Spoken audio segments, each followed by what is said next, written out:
அழகா அந்த பயோஸ்கோப் பயங்கரமா காட்டியிருப்பாரு.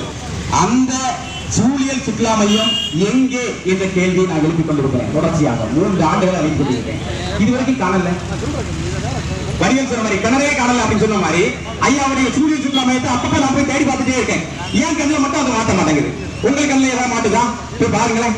இப்போ 2021ஆம் ஆண்டு சட்டமன்ற தேர்தலின் போது மக்களை ஏமாற்றி நம்முடைய வாக்குகளை பறிப்பதற்காக சூழியல் சுற்றுலா மையம் என்று ஒன்றை கொண்டு வந்த பயோஸ்கோப்பை காட்டிய காணொலி வெளியிட்ட இதே ஐயா மனோ தங்கராஜ் அவர்கள் அதில் வெற்றி பெற்று விட்டார்களா? அப்ப அது அவருக்கு ஒரு ஃபார்முலாயா மாறுது.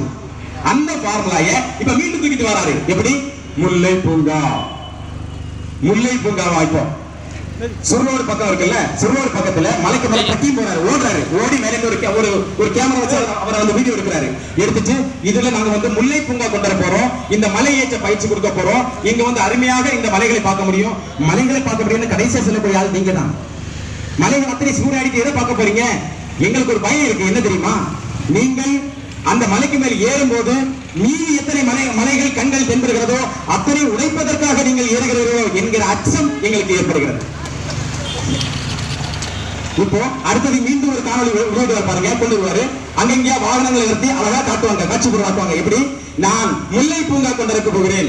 அப்படி என்றால் அப்படி அந்த காணொலி வெளியிடும் போது இந்த மானமுள்ள தமிழர்கள், மானமுள்ள இந்த ஆற்றல் பகுதியை சார்ந்த மக்கள் நீங்கள் அந்த இடத்துல போய் அவர் வரும்போது நேருக்கு நேர் நின்று அந்த மாத்தூர் தொட்டிப்பாலத்தில் நீங்கள் கொண்டு வருவதாக கூறிய சூழியல் சுற்றுலா மையம் எங்கே, அதை காட்டிவிட்டு இந்த காணொலியை வெளியிடுங்கள் என்று நீங்கள் சொன்னீங்கன்னா உங்களை நான் பாராட்டுகிறேன்.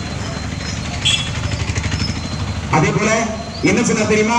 இங்கு ஒரு சட்டக்கல்லூரி கொண்டு வருவேன் அப்படின்னு சொல்லியிருந்தாரு. சட்டக்கல்லூரி எங்க பாத்தீங்களா? யாராவது பாத்தீங்களா? இங்க சட்டம் பெற்றதுக்காக கேரளாவுக்கு போறாங்க நம்ம மக்கள். அரசு கல்லூரி என்றால் திருநெல்வேலிக்கு போகிறார்கள், இல்லைன்னா திருப்பதிக்கு தான் போகிறார்கள். இங்கே நீங்க கொண்டு வரக்கூடிய சட்டக்கல்லூரி எங்கே? இன்னொன்னு வானூர்தி விண்ணூர்தி நிலையம் ஒன்று அமைக்கிறேன் அப்படின்னு அந்த விண்ணூர்தி நிலைய கோரிக்கையை நாம் தமிழ் கட்சி நிராகரிக்கிறது. அது வேற விடயம். ஆனால் நீங்கள் இந்த விஜய் வசந்த் அவர்களோடு சேர்ந்து விண்ணூர்தி நிலையம் கொண்டு வருகிற கொடுத்த வாக்குறுதி என்னானது? கல்வி கடன்களை ரத்து செய்கிறேன் என்று சொன்னீர்களே, என் பிள்ளைகளுக்கான கல்வி கடன் ரத்து செய்வது என்னானது? மதுக்கடைகளை மூடுகிறேன் என்றீர்களே, மதுக்கடைகளை மூடியதை காட்டுங்களேன், ஏதாவது ஒன்று. ஆனால் ஒன்று மட்டும் சிறப்பாக நீங்கள் சொல்வீர்கள், எம்முடைய இயற்கையின் பேரரான மலைகளை உடைத்து நாள்தோறும் பேர்வாவுக்கு கடத்தி கல்லா கட்டினீர்கள். அது மட்டும் நீங்கள் செய்தீர்கள். வெறும் கல்லா கட்டுவது மட்டுமல்ல அன்பானவர்களே, என்ன செய்தார்கள் தெரியுமா? இந்த கனிமூல கடத்தல் வாகனங்களால் மோதி 380க்கும் மேற்பட்ட நமது உறவுகளை, நமது இரத்த உறவுகளை, ஆண்கள் பெண்கள் குழந்தைகள் என்று பாராமல் கொலை செய்தார்கள். லாரிகளால் மோதி விபத்தை ஏற்படுத்தி கொண்டார்கள். 1600க்கும் மேற்பட்ட மக்களை கையிலிருந்து காலிலிருந்து மெய்யிலிருந்து அவர்களை மருத்துவமனைகளிலும் வீடுகளிலும் முடக்கினார்கள்.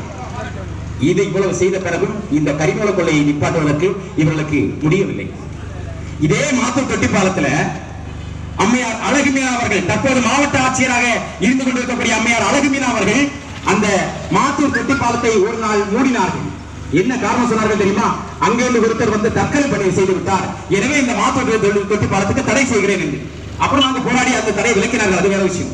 அந்த அம்மையாருக்கு எவ்வளவு அக்கறை இருக்கு பாருங்க. மாத்தூர் தொட்டிப்பாலத்துல ஒருத்தர் வேணும்னே வந்து குதிச்சு தற்கொலை பண்ணாரு. அவர் இங்க தற்கொலை பண்ணலாம், வேற எங்கேயாவது தற்கொலை பண்ணிப்பாரு. தற்கொலைக்கு நிறைய வழி இருக்கு, அவரை காப்பாற்ற முடியாது. ஒருத்தர் தற்கொலை துணிச்சுட்டா அப்படின்னா அவர் யாரும் காப்பாற்ற முடியாது. வேற உண்மை. அதற்காக இந்த மாத்தூர் தொட்டிப்பாலத்தை மூடிய அம்மையார் அழகுமீனா அவர்களே, சாலைகளில் சென்று கொண்டிருந்த, வேலைக்கு சென்று கொண்டிருந்த, பள்ளிக்கூடத்துக்கு சென்று கொண்டிருந்த, ஒரு இடத்திலிருந்து தங்களுடைய உறவினர்கள் வீடுகளுக்கு சென்று கொண்டிருந்த மக்களில் 380 பேருக்கு மேற்பட்ட மக்களை கனிமூல கடத்தல் லாரிகள் மோதி படுகொலை செய்தார்களே, எப்போது நீங்கள் இந்த கனிமூல கடத்தல் லாரிகளை தடை செய்ய போகிறீர்கள்? இந்த கேள்வி நாங்கள் எழுப்புறோம். இதுவரைக்கும் பதில் இல்லை. அதே போல இங்குள்ள நீர்நிலைகளை மீட்கிறேன் என்று வாக்குறுதி கொடுத்தார். 2021ஆம் ஆண்டு அந்த தேர்தல் அறிவிப்பின் போது சட்ட போடாம ஒரு பாசி வாக்கிருப்பார். ஒரு ஆள் பாருங்க, அவர் கொடுத்த அந்த வாக்குறுதிகள்ல அதுல இருக்கு, சட்ட போடாம பாசி வாக்கிருப்பாரு. நான் கேட்டேன், நீங்க வந்து வாரத்துக்கு ஒரு குளம் வச்சு தூர்வாரி இருந்தா கூட விடுமுறை எல்லாம் தவிர்த்து ஒரு 50 குளமாவது தூர்வாரி இருக்கலாம்ல, நீங்க தூர்வார குளத்தை காட்டுங்க அப்படின்னு. அதிகாரம் கையில் கிடைத்த பின்பும் இந்த நிலத்தில்